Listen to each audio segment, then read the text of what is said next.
Okay? Right, well, tēnā koutou katoa. Good evening, and thank you for being here to share some of the secrets with me of a rather sensational and rarely seen late Victorian painting. In Aotearoa, New Zealand, we would say that this special ambience, the fellows and others present, are deeply endowed in mana, a great Maori word that combines charisma with prestige, and it's an honour to be part of this. At my museum, Te Papa, I'm sometimes flatteringly called Mātua, an approximation for Mark, but which also means an illustrious father figure. I only hope I live up to the part. Here goes. Although Idlesse has been in New Zealand for over a century, it belonged to the New Zealand Academy of Fine Arts before its presentation to the National Arts Gallery, now the Museum of New Zealand, Te Papa Tongarewa, in 1936. It has rarely been exhibited and was only recently published on our collection's online database at my request. It is unfamiliar and untypical of the artist, and undoubtedly disconcerting. I'll say in parenthesis, possibly rather mild stuff compared with Marcel Duchamp and Dali a few metres away, but try, now that I've opened that Pandora's box or whatever, try and efface those guys from your minds as best you can.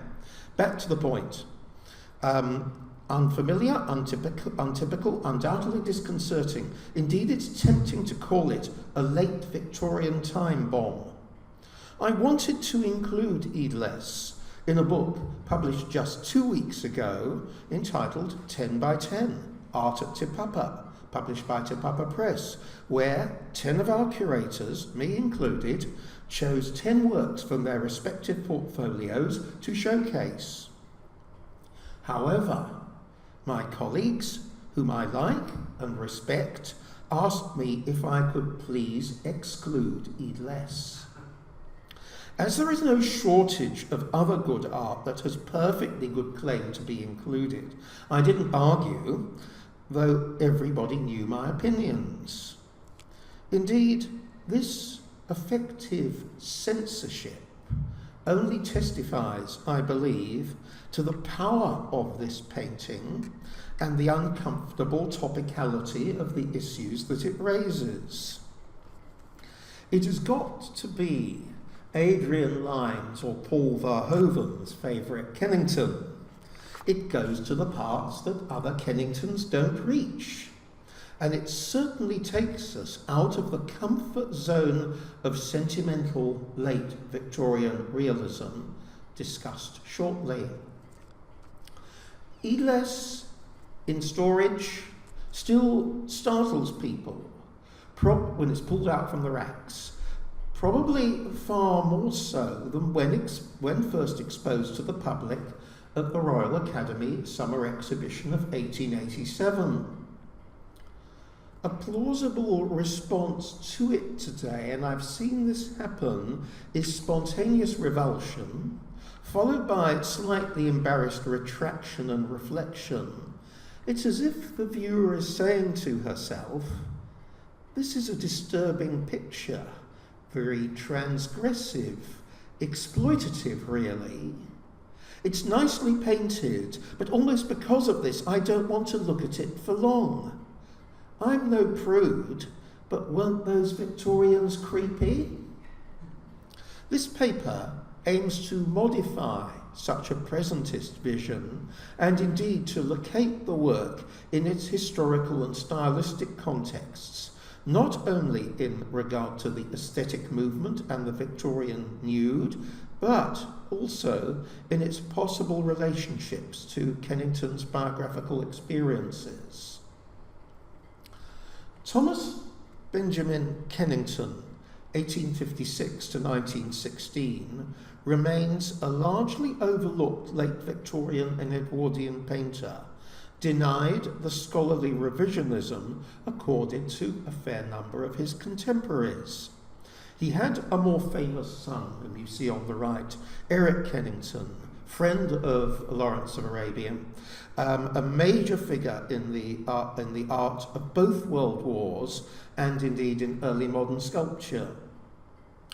T.B. Kennington, the father, lived to become unfashionable, and his 106-word Times obituary, admittedly occurring at the height of World War I, is disappointingly perfunctory.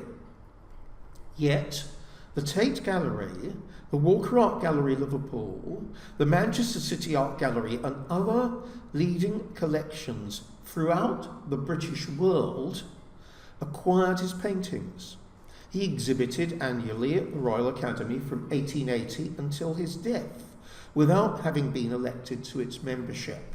Not uncommon for regular exhibitors not to make the ranks even of associate status of the Royal Academy. Kennington was a member of the Art Workers Guild and the New English Art Club, and was a strong advocate for artists' rights as a founding member of the Imperial Arts League in 1909, later known as the Artists' League of Great Britain.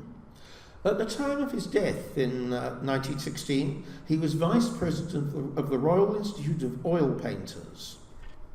Rather unusually for late Victorian and Edwardian mainstream artists, fine artists if you like, his works carry political potency.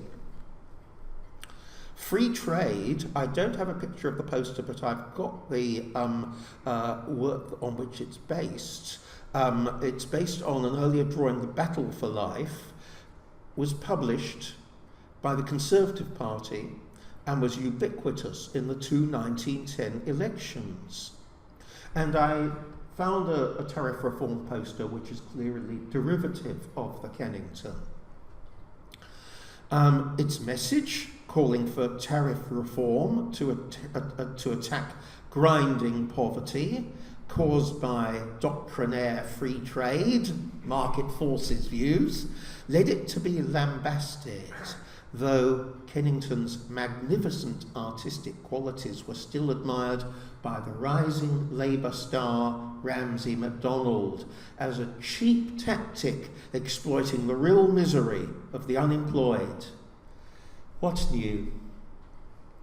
Kennington remains best known for paintings like Orphans, and for me a more local example on the right, The Pinch of Poverty, which is in the Art Gallery, the fine historical collection of the Art Gallery of South Australia in Adelaide. These are overtly social realist depictions of the urban poor. Julian Trehear's contrasts Kennington's achievement with artists who, quote-unquote, only occasionally or incidentally represented the dispossessed, such as Luke Fields, Hubert von Herkomer, Frank Hole. The normally excellent former Telegraph critic Richard Dormant recently claimed that such works as Kennington's fall into the category of poverty porn. This is glibly witty, but it reveals the critic's complete unawareness of how close poverty came to pinching Kennington's own life as a teenage orphan and a factory worker, which I'll enlarge on shortly. Idlesse, you've gathered, is noticeably removed from his signature hard times genre and is a more overt manifestation of art for art's sake. Whatever we may think by the former, if you like, social realist poverty paintings, our tastes are more likely to be piqued by the latter, art for art's sake, and the enigmatic, indeed daring qualities of the painting. It invites us to speculate about the artist, his intentions, his agenda, rather than compelling us to supply a storyline for the painting, which is the aim of popular problem pictures like William James's famous And When Did You Last See Your Father?, John Collier's The Prodigal Daughter, even these other Kenningtons. Even by the standards of his time, when premature deaths and bereavements were commonplace, T.B. Kennington surely experienced more than his fair share of such misfortune. Evidently, he never told Eric or his siblings about his childhood as the youngest of 5 children of a Grimsby wines and spirits merchant, William Kennington, and his wife, Susanna. The boundary between middle-class respectability reflected in the family house in Pelham Terrace, Grimsby, the boundary between this respectability and poverty could be fragile. In the 1850s, the decade of Thomas's birth, an inebriated uncle, Benjamin Kennington, had drowned in the River Humber, leaving his family impoverished, forcing his daughter Elizabeth to become a governess, with its obvious connotations of genteel poverty. This alone, I believe, should get us to reconsider orphans. Okay. While the rich colouring and smooth handling of the paint may reflect, as Tate's website tells us, the style and subject matter of Murillo in Spain, okay, hugely popular, of course, in Victorian times, as was Greuze and other sentimental genre painters of children, fabulous artists, don't get me wrong, but there's an awful lot more to Kennington's social realist work than the Tate's formalist description implies. Kennington admirably strikes a balance between technique and emotion, with the younger orphan staring blankly at us, not quite, but think of Manet's Olympia and all that, the gaze through the viewer, eliciting our sympathy in a way that more overtly sentimental artworks, extreme examples, think Ladro or Hummel figurines, do not. Now, Orphans is nothing if not a conviction painting. Thomas Kennington was orphaned at 14 in 1870, his parents dying within months of one another. He was left in the care of his elder sister, another Susanna, and her husband William White in Liverpool. So he moved from Grimsby to Liverpool. Thomas was one of the 200 workers at the family pottery decorating business before attending Liverpool School of Art and winning a gold medal there, marking the start of his painting career. But there's no question of his vulnerability at this time, nor indeed his exposure to poverty, surely meters away from the factory itself, if not experienced among the lower paid employees within it. In 1872, just a couple of years later, White himself died aged 26, as did his 4-year-old daughter, Thomas's niece, yet another Susanna. Flash forward 10 years, a tragedy closer in time to Idlesse was the death of tuberculosis of Kennington's elder sister, Annie Gale. We see a painting probably of her, certainly by Kennington on the left. So 1882, age 36, 10 years Thomas's senior. In the UK census the previous year, 1881, the artist was recorded as staying with her and her husband Robert in the tellingly named Sanatorium Road, Holdenhurst, near Bournemouth. The Gales had moved there from Hornsey in East Yorkshire, and very probably the milder climate of Bournemouth was considered less bracing and therefore more therapeutic for a gravely ill woman, mortally ill woman in her 30s. This leads us to consider one of Kennington's most famous paintings, which is the Ace of Hearts. dating from the year of Annie's death. How could we interpret this important Victorian problem picture? The beautiful young woman has just pulled off a card trick. Her excited expression and the title indicates that she has the trump card in indeed all the cards in the suit. Reflected in the mirror, this is slightly Holman Hunt and Jan van Eyck, if you see what I mean. Reflected in the mirror and directly facing her is a worried-looking man scratching his head, detail bottom left. Cilla Bunn, who is Robert and Annie Gale's great-great-granddaughter, asks, is that Robert Gale trying to find the words to gently say to his pretty young daughter with the black mourning rosette pinned to her shoulder that what she is saying is probably not appropriate only a year or so after her mother has died? Cilla Bunn continues, but the hopefulness of youth shines out of that young face. She wants so badly for things to start getting better. Now, I find this interpretation of Robert iffy, but Cilla Bunn could well be on the money with her suggestion of hopeful optimism. She suggests that the model for Ace of Hearts could be Annie's eldest daughter Edith, who would then have been in her later teens and at the height of her bereavement. When Ms. Bunn positively identified the more mature figure of Edith as the central figure of Kennington's mischief, on the right, I yelled out, "Gotcha!"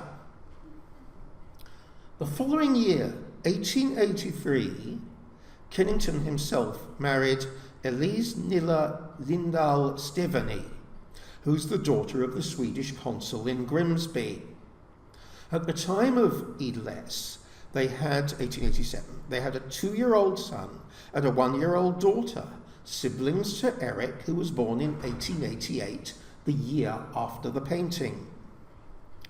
While William and Annie Kennington, the two elder siblings or offspring of Thomas and Elise, were both too young to have been the model for Idlesse, the youthful radiance of the work hints at happier times for the father. Certainly, Kennington's reputation took off in this period, the later 1880s, from which date, for example, The Pinch of Poverty, Widowed and Fatherless, Homeless, and The Toy Shop. You see a couple of examples of these here. Kennington's prosperity would later enable him to send his sons to St. Paul's School, and there seems to be an implicit determination on his part for them never to feel any such pinch that he had painfully undergone as an adolescent, an incredibly vulnerable time in his life. His addresses in Victoria Grove, WE8, and Netherton Grove, SW10, were good ones. But even then, tragedy dogged Kennington. Elise died in childbirth, aged 34, in 1895, and Kennington, rather unusually, never remarried. And do you remember the reference to Elizabeth Kennington, daughter of the drowned great-uncle? Well, according to Cilla Bunn, Thomas's ageing aunt looked after the 3 children, the motherless children, and remained living with the family till her death. How can we possibly enter Kennington's thoughts and feelings as he painted his important work, The Mother, now located in the Agenteig Art Gallery in Timaru in New Zealand? It was painted in the year of Eleanor's death, and the mother is devotedly tucking in the 3 children. The epicenter of the painting is her wedding ring, indicating Kennington's values. I still need to check the facts, but it's likely that it would have been finished in time for the submission to the Academy in February or March of that year, and Eleanor's death would have occurred some weeks or months later that year. I can't bring myself to believe that Kennington could have conceived and executed the mother posthumously.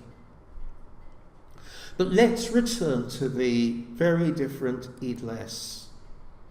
Who or what is depicted in it, and what, if anything, are they doing? Idlesse is an obscure poetic word for idleness or indolence, Middle English in origin. It was the opposite of richesse, which in the 16th century meant of good works, indicating perhaps energy and the wealth that accrues to energy and diligence. By Kennington's time, certainly richesse had simply come to mean richness or wealth. Could Idlesse be musing about their future richesse, which is represented by the Goldfish, and the Doris Day song "Que sera, sera" occurred to me, will I be happy, will I be rich, etc. Could this be linked in turn to the well-being that Kennington surely wished for his own young family? A painting on a clearly related theme that had been much admired in the 1886 Royal Academy, the year before Idlesse, Edward Poynter's Outward Bound, is a fishing idyll depicting two idle children.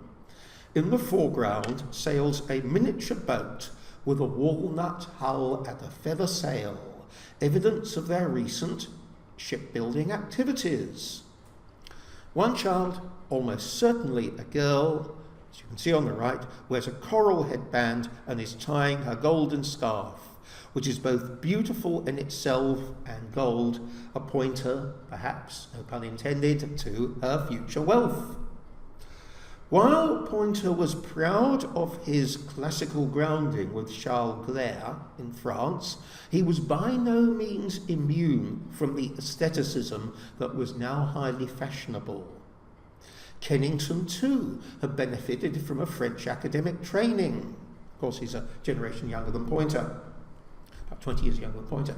Kennington had studied under William Adolphe Bouguereau, huge name in academic painting, I hardly need to say, and Tony Robert Fleury at the Académie Julian.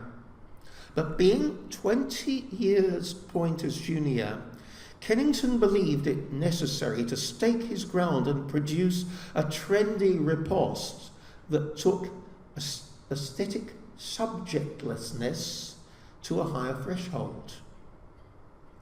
Royal Academy gamesmanship thrived on such practices. As discussed later, Poynter's influence was by no means the only likely one operating on Kennington, but it provides the most immediate link with Idlesse. The $64 question is Idlesse a boy or a girl? Kennington deliberately avoids making his idol child gender specific. The figure appears female, following Poynter's lead, but this is inconclusive. They look 6 or 7 years old, and boys at the time stopped wearing long hair aged 4 or 5. While the bronze-coloured headband seems to confirm femininity, the length of their hair reveals that this is no Alice Liddell. The reclining pose, like a miniaturized frontal version of Diego Velázquez's Rugby Venus, is consistent with the mood and title. But the figure could just be, Kennington's figure could just be an older Cupid. In aesthetic movement painting, female figures are usually depicted doing very little, either dreaming or daydreaming, and this is no exception. Perhaps the clinching evidence when we consider Kennington's wider body of work, where playful girls feature prominently. In his slightly later Idle Hours on the right, which sadly sold for just over £13,000 the year before I joined Tipapa, and I still itch at the thought of that. In the slightly later idle hours, a smartly dressed young woman dips her fingers into another, this time jam-packed goldfish bowl. So the evidence for it being a little girl rather than a boy appears so far fairly conclusive. Yet just when we are convinced, I think there should be a slide of Idlesse, yes, a significant critic of the period prompts us to think otherwise. In his notice on the Royal Academy exhibition in the Highbrow Saturday Review, R.A.M. Stevenson stated that Mr. Kennington's Idlesse, a naked boy playing with a goldfish, looks like a study without sufficient object or meaning to entitle it to the name of picture. Had the review been by a hack journalist, we could just, I think, easily dismiss it as being ignorant or sloppy. After all, there were potentially hundreds of works to appraise. But Stevenson, a trained artist himself, was one of the most intelligent and progressive critics of the period, enthusiastic about Impressionism, and probably best known for his later book, Velázquez, who, of course, we saw in the previous slide, published in 1895. On the face of it, one would have thought that Kennington's painting should have pleased him as a fine instance of, quote-unquote, the realism of effect, which he far preferred to the realism of storytelling and illustrative incident, but clearly it did not appeal. Art critics think Ruskin have never been particularly logical or consistent.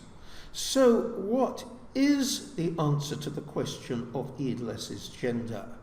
We can't be sure, but I would plump for a friend of mine's suggestion that this is a boy posing like a little girl on Kennington's request. There were several other press references to Kennington's painting. The Times felt that it could be a better picture if the child's left arm and leg were better drawn. Fair point. I think the body isn't quite right. It is a source of hesitation, or even if I have a vested interest in liking, admiring the painting and certainly the quality of the paint. We'll come on to the white on white on white in a moment. The Magazine of Art, probably its reviewer M.H. Spielman, referred to it more favourably, however, as among the good studies on show, while the more conservative Art Journal noted Kennington as one of several young men who forswear English teaching and think that salvation in art is to be found in French methods only. Punch's down-market rival, Fun, hilariously informed the reader, "Here we see a lazy child whose flesh looks most unhealthily purple, gazing at goldfish, and wondering whether they would taste anything like red mullet if nicely cooked."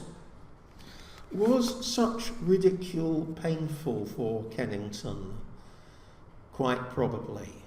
Idlesse's sparsely documented provenance makes us speculate whether, like many Royal Academy exhibits, it remained unsold when the exhibition had ended. This receives its tenuous but apparent confirmation in the absence of evidence that Kennington painted anything as radical as this again. Indeed, Tate Britain curator Alison Smith considers his later subject pictures lack the brilliance of his earlier technique. Many of them appear just dull and uninspired. There is furthermore no documentation of Idlesse having been acquired through a traditional route, the colonial exhibition, such as Dunedin 1889 or Christchurch 1906-7, a common channel for paintings to enter public and private Australian and New Zealand collections. Now, before we enter the charged territory of the child nude, we are not quite done with Goldfish. Alison Smith offers an alternative, highly plausible reading to Dreams of Richesse, which is what I would favour. She suggests that the argument for Kennington's model being a little girl after all that, is strengthened by the captive fish in a bowl functioning as a metaphor for the confined life of young Victorian females, especially those brought up in comfortable upper middle class circumstances. This is probably most famously seen in J.E. Millet's Leisure Hours in the collection in Detroit. A beautiful but to our contemporary eyes stiflingly claustrophobic portrait of the two young daughters of the Baronet Sir John Pender, who stare blankly at the viewer, consistent perhaps with the static quality of their comfortable existence. Static, stifling. The fishbowl dominates the foreground. In comparison, Kennington's Nude must have appeared disconcertingly classless to Royal Academy visitors. The model quite likely came from a working class background, not necessarily that far from Kennington's more familiar street waifs. Viewed formally rather than politically, goldfish in art are most famously explored by Henri Matisse. And we can see an example of one such work in this genre of this period in the very enjoyable exhibition just a few metres from here. Matisse, of course, working a generation after Kennington. In the early 1910s, Matisse painted a series of fauve still lifes highlighting the theme, such as the goldfish. The brilliant orange of the fish piquantly contrast with the surrounding subtler pinks and greens, and in Kennington's case, the far more muted, nuanced white, greys, bronze and flesh. Both artists are unquestionably modern. Kennington rather more so than has been traditionally recognised, certainly as far as art historians unsympathetic to the Victorians are concerned, and they still exist. Allegorical and mythological messages are not, however, apparent in Kennington's painting, while they are a world away for Matisse. Instead, for Kennington and Matisse alike, formal beauty appears all that a painting needs to offer the viewer. Their paintings, in very different stylistic garb, admittedly, are visual counterparts, Kennington more conventionally, Matisse more viscerally, to A.C. Swinburne's belief in, quote-unquote, the faultless and secure expression of an exclusive worship of things formally beautiful, where the melody of colour, the symphony of form, is complete. A credible alternative title to Idlesse might be Study in White and Orange, the Goldfish. Artist, please. Thank you, Rory. This leads us, of course, to the pioneer of aestheticism, James Whistler. Look at the image on the left and shield the one on the right, please, for the time being. Whistler's Symphony in White No. 1, The White Girl, depicts his mistress, Jo Heffernan, dressed in white and standing on a wolf skin in front of a white curtain. In its compelling whiteness and avowed subjectlessness, it announced a new genius and philosophy to the often stiflingly conservative British art world. Down to the fur rug and obsession with tonal value, Idlesse is surely little short of a tribute to Whistler, but a quarter of a century later.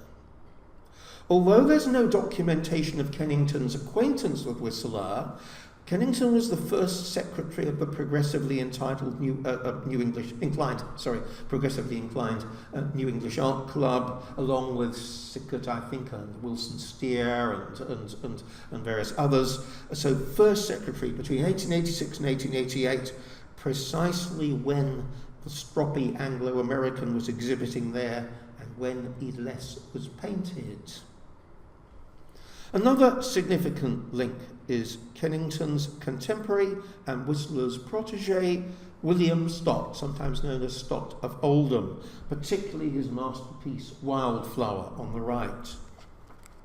The girl model's sexuality and the hint at tainted innocence is far more blatant than Idlesse, and the painting remained controversial in far more recent times, with its removal from exhibition 30 years ago at the Oldham Museum and Art Gallery at the behest of vociferous complaints from a local official, talking about the later 1980s. Stott's full frontal figure is more confrontational, whereas Kennington's is absorbed in idle reverie, and Stott's beautifully rendered vase of roses is more whimsically answered by Kennington's Goldfish. Both are formal studies in white. Both sensuously juxtapose flesh and fur. Both reject, in common with Whistler, traditional subject matter. Perhaps Kennington saw Stott's work in progress in Paris in 1880 to 81, or rather more likely in the latter Stott's studio, London studio later in the 1880s, but this remains tantalisingly undocumented, as does Kennington's almost certain acquaintanceship with Stott. Both artists had received academic training in Paris in the late 1870s, Stott with Jean-Léon Gérôme and Léon Bonnard, who were leading contemporaries, of course, of rivals of Kennington's teacher, Bouguereau. It could well be that Kennington was cleverly fusing Stott and Whistler in one go, with Idlesse being the outcome. Although the link with George Frederick Watts's famous Love and Death is more obvious, Anna Lee Merritt's Love Locked Out is an interesting sequel to Idlesse. Unlike Kennington's painting, it was a resounding hit at the 1890 Royal Academy, so just 3 years after Idlesse, and it was purchased for the nation by the Chantry Bequest. Was actually recently loaned for a great touring exhibition that went to that visited Auckland, Sydney and Auckland. The two paintings, Idlesse and Love Locked Out, shared gender ambiguities, while Kennington's figure is, if you like, a girl who could be a boy. The reverse applies to Merritt's counterpart. Although there's documentation that a professional boy model, Niccolò Marcantonio, sat for Merritt, according to a descendant of Marcantonio, the figure was probably that of a girl. Merritt's painting is more sentimentally ingratiating and, we might say, proper than Kennington's, which almost certainly contributed to its popular appeal. The fatigued, slightly androgynous figure of Cupid, his back chastely turned to the viewer, attempts to enter a locked mausoleum-like structure, which was, as Merritt later explained, the door of the tomb. The composition was originally intended as a bronze relief for placement at the head of the grave of her husband, Henry Merritt, who had suddenly died in 1877, soon after they were married. But a painting proved the more affordable and, of course, ultimately successful outcome. To conclude, in the conclusion here, with the revelations of Jimmy Savile's sexual abuse of children and the harrowing Oscar-winning film Spotlight, we live in highly fraught times. Moral passions and understandable concerns for innocent victims often rush ahead of sober reflection. This applies far more now than it did even in 2001, when Alison Smith's Tate Britain exhibition Exposed, the Victorian Nude, was held. This does not make it any easier for us to get into Kennington's or his model's skin in 1887. The past, still more foreign country than it would have been in 2001. While it's tempting to dismiss the painting as a product of a more innocent past, I hope that my paper shows what an unsatisfactory and superficial response that would be. How then should we respond to Idlesse today? I'm personally wary of describing the image as blatantly paedophilic or abusive, in that it's a very striking and beautifully crafted composition. It was painted at a time when so-called avant-garde artists were redefining the nude in terms of the studio and modern life, which may help explain its transgressive qualities, the slight stiffness of the pose, and the way the colour harmonies draw attention to the vulnerability of the child's flesh. I wish I could have quoted her chapter and verse to my colleagues when we discussed what to put in our book as an admirably mature, liberal, feminist take on the issue. And I definitely concur with Smith's support for Kennington's artistic integrity. Rather than voyeurism or salaciousness on the part of the artist, one senses his disinterested, formal sympathy with his subject matter, however difficult that may be to convince others of this today. Of course, we differ markedly today from our Victorian ancestors in how we perceive the child nude.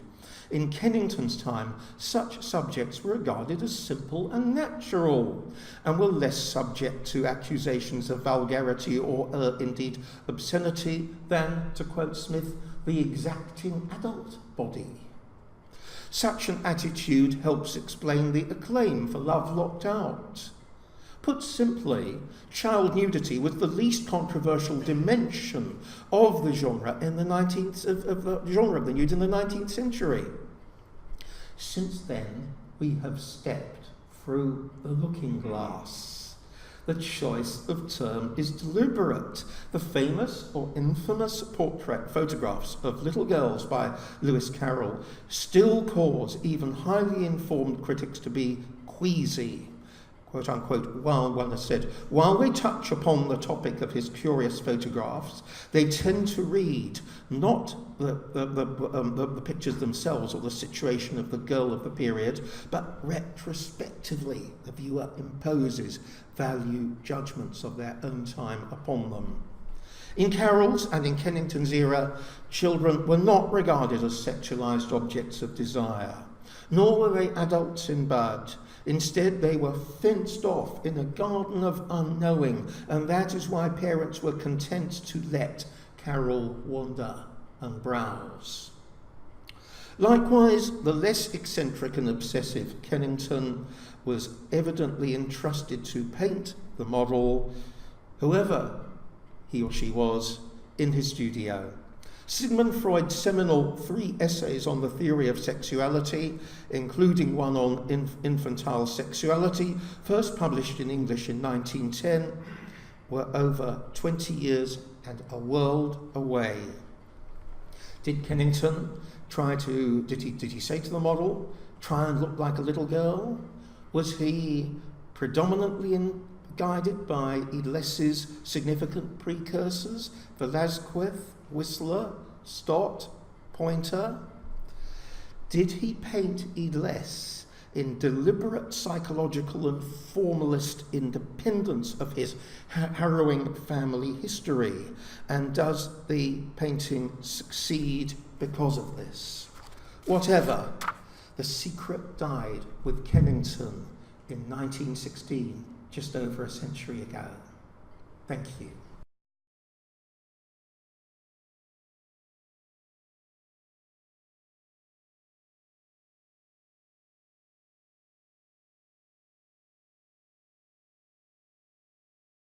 Thank you.